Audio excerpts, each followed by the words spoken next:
Okay, for med school, you would expect that your professors are gonna probably push you around and everything's gonna be so hard and there's gonna be so many assignments and there's gonna be so many things to do, but it's not always the case, and especially here in China.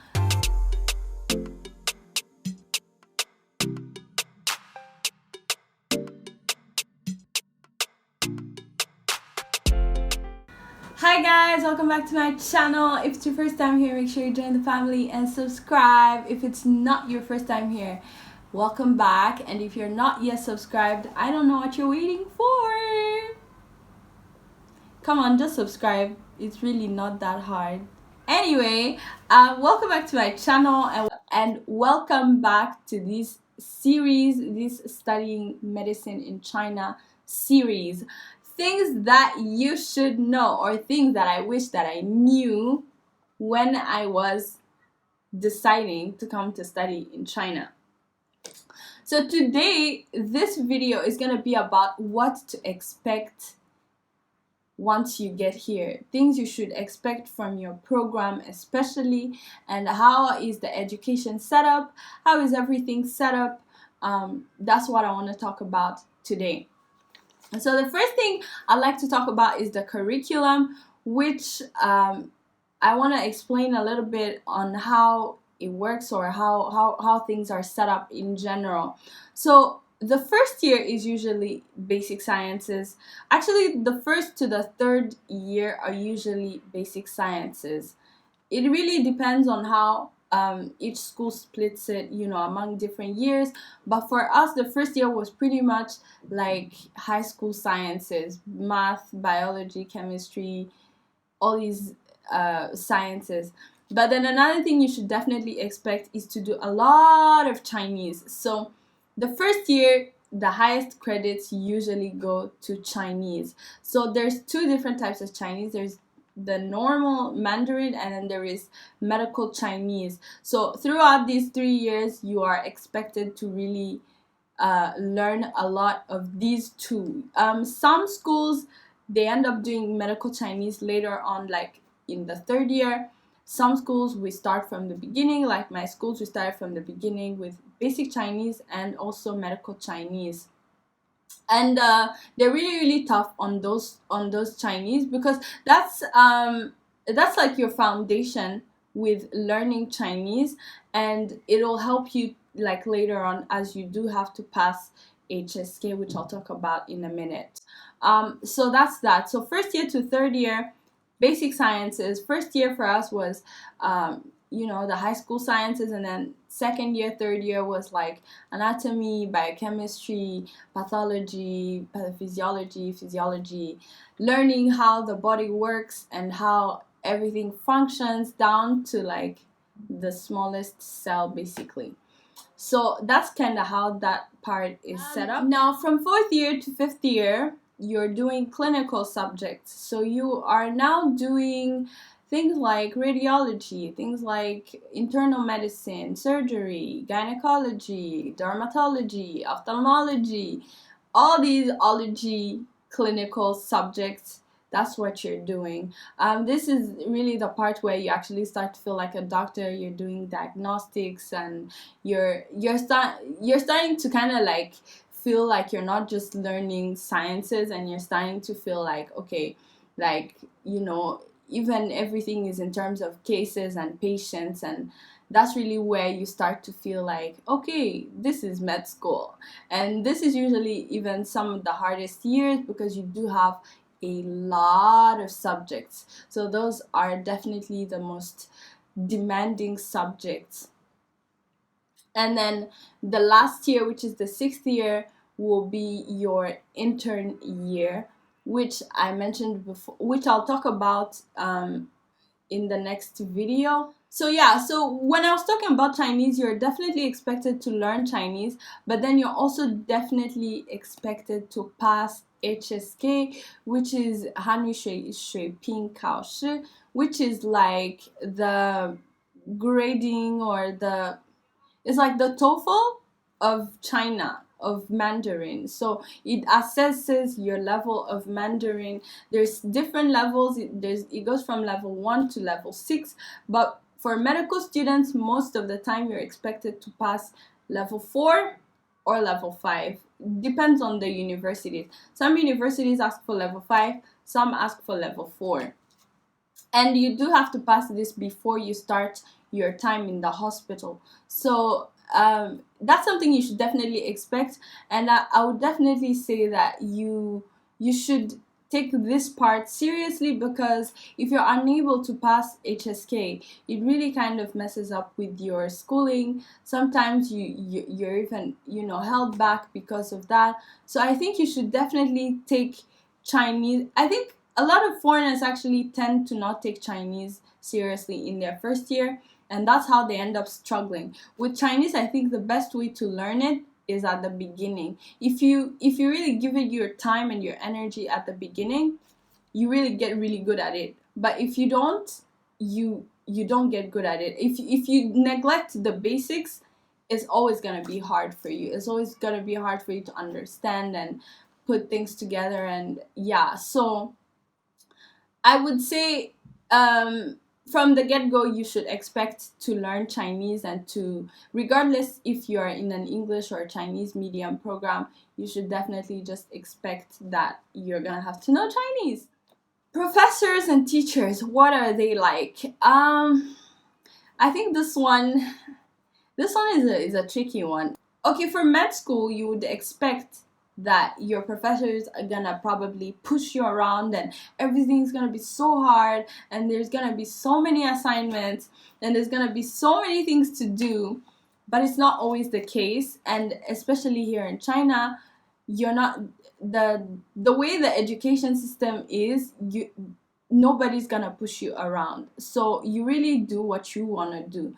So you really have to discipline yourself and put yourself in line with your goals and the things you want to achieve. Because if it isn't for that, you can just be there riding through, doing exams and passing them, and that's that. So professors don't always they don't always push you around. There's already a language barrier. Even though you're in an English program, the teachers are Chinese, and one thing about Chinese people is they could speak English, but they just don't feel confident enough a lot of times.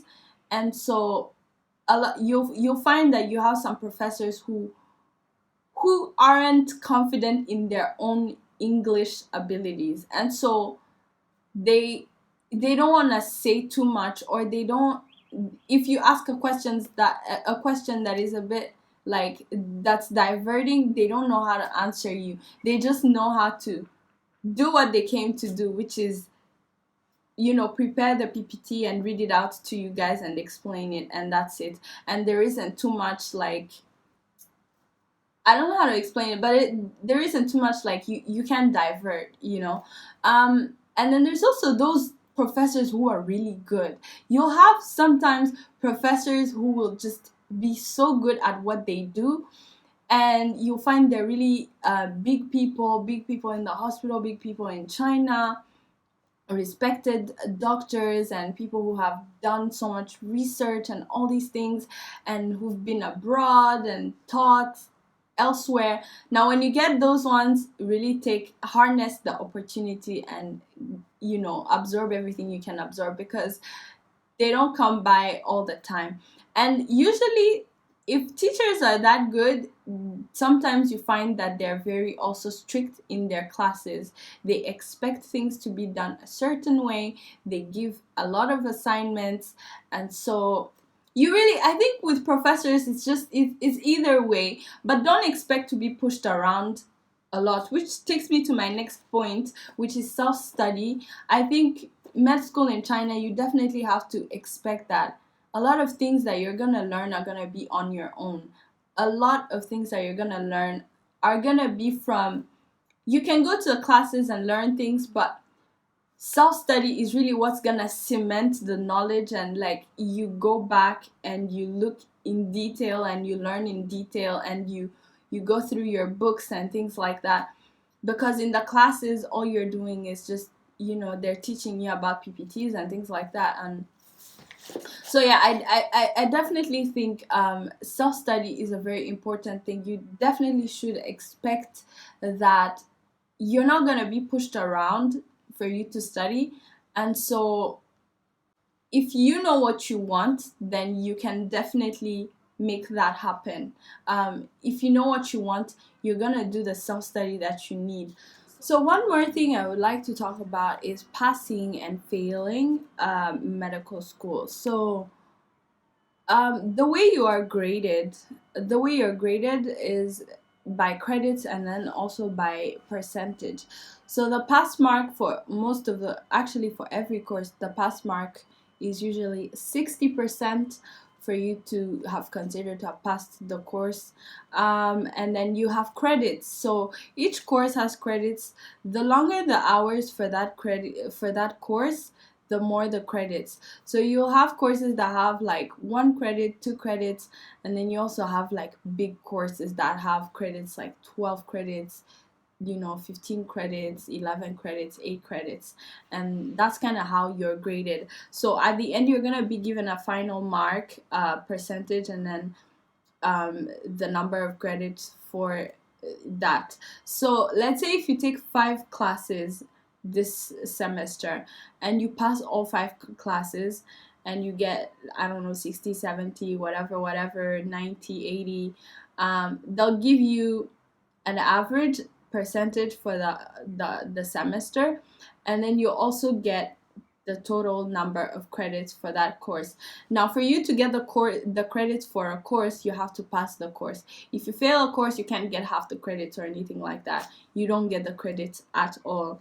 What happens if you fail a course? You usually have a chance to retake the test. So you'll have your final exams, and then your results come out. If you've passed, well and good. If you failed, you can take it at the beginning of the next semester. You just take the test. If you fail again in the retest, then you have to wait another year for the next batch to actually take the course and for you to actually retake that exam once again.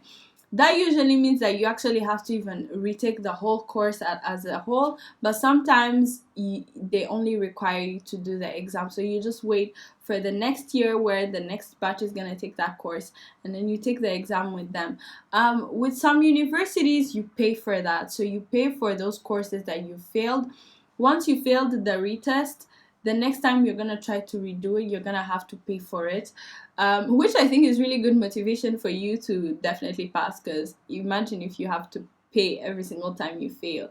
So yeah. And then in other schools, they don't ask you to pay. You just keep going and you keep trying all over, and you try again and you try again and you try again until you've passed. When it comes to graduation, you definitely can't graduate if you still have any courses that you haven't passed. So you have to pass all your courses with at least 60%. What happens if you fail a year? So how do you fail a year? I think a lot of people have this misconception that when you study in China, you can't repeat a year, but you definitely can. I know a lot of people who have in my school. So the way this works is they'll calculate your credits and see how you're progressing throughout your medical school journey. And usually, if your credits are less than 3/4, or something like that, you get a warning. And if you keep failing more and more subjects, obviously your credits become less and less of what you're supposed to get. So at one point they will definitely ask you to repeat a year so you can catch up those credits, because your credits are not supposed to be less than, I think, 3/4 of the total that they're supposed to be. I don't know if that makes sense, but yeah. So you can definitely fail a year and repeat that year. It depends on the universities. I'm not going to say that most universities do this. They definitely don't. But the serious ones, or some of the serious ones anyway, they do make people repeat a year in medicine in China. So you have to look out for that. If you're in a good school chances are this is something you should take seriously, and you should try your best to pass as many as you can as fast as you can. Yeah, another thing that I would definitely include is to know that since that you're in China, the classes or the courses that you're gonna be taking, a lot of times they refer to cases or scenarios that happen in China. They emphasize more on things that happen in China, diseases that affect Chinese people more. You even see that in the exams when you're preparing for exams. Sometimes, you can estimate, like, there's like, in medical school, there's always like these diseases that everybody emphasizes about.